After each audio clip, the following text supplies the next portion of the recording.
Have you ever been scrolling online and stumbled across a black and white photo of an old lifter like Steve Reeves and just thought, wow, why did they look so different, so classic? They had less science, less fancy equipment, and definitely no Instagram influencer yelling at them about one weird trick how to get abs.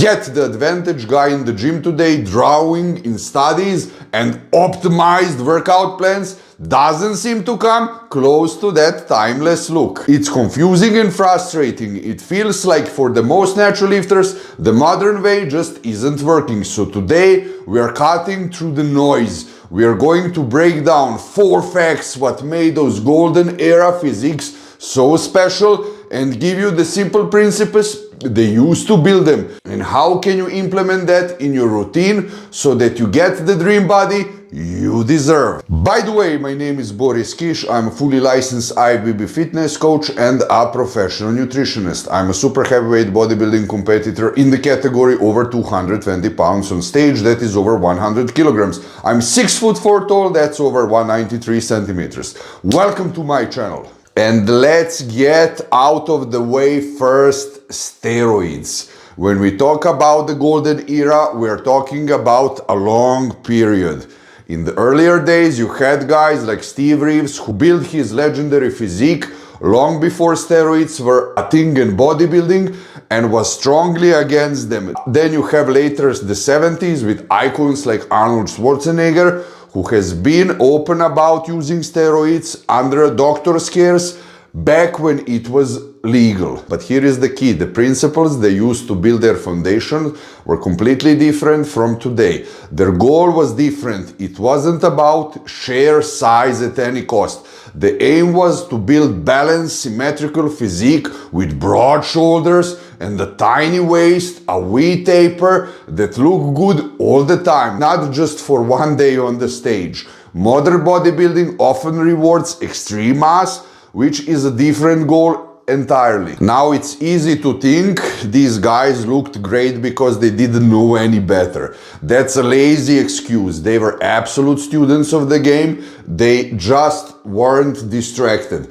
Today's problem isn't a lack of information, it's that we're buried in it.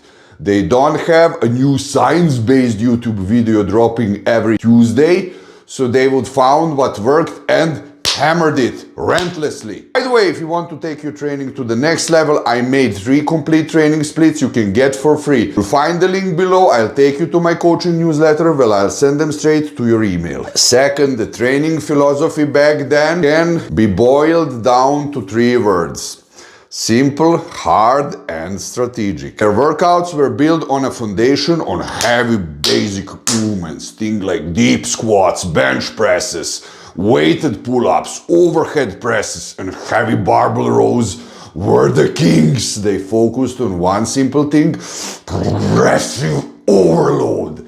That just means consistently trying to add a little bit more weight or a few more reps over time. No magic formulas, just brute force consistency. They also embraced high volume training. A famous example is 8x8 workout from the legendary coach Vince Gironda, also known as the Iron Guru. He have his clients do 8 sets of 8 reps with very short rest, like 30 seconds or less, to create an incredible pump and force the muscles to grow. You understand, it was grueling, but they understood that to build an impressive physique, you have to put an impressive amount of work. I want to hear who is your most favorite old school bodybuilder and why.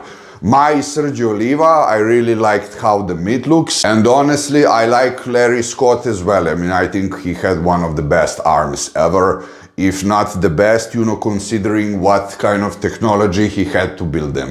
Who is yours? Write me in the comments, I'm really curious. Third, just like day training, their nutrition was brutally simple and effective. There were no rainbow colored pre-workout powders or protein bars that are basically shitty candy. Their fuel came from the real whole food, you understand? Steak, eggs, whole milk, rice, fish, and potatoes were the staples. They ate big to support their intense training. They weren't obsessing over every single macro. They focused on eating balanced meal of protein and carbs through the day to stay in a muscle building state. It was all about building a strong foundation with simple, powerful fuel.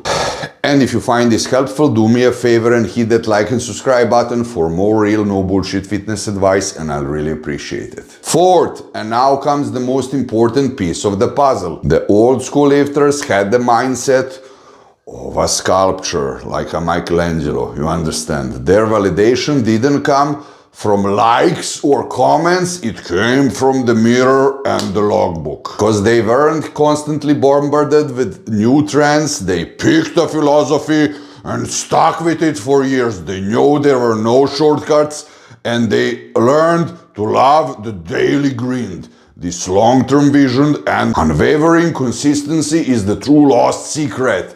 Their goal wasn't just to get huge, it was to meticulously create proportion and symmetry. And if you want to level up, link with working one-on-one with me is down in the description. So why did the old school lifters have that timeless look? It wasn't one magic pill or a single secret exercise. It was their complete focus on the fundamentals. They trained the basic with brutal intensity. They fueled their bodies with simple whole foods, and they stuck to their plans with monk-like discipline. And if you want a simple nutrition plan that works and will help get you lean without struggling, click on this video here and I'll see you there.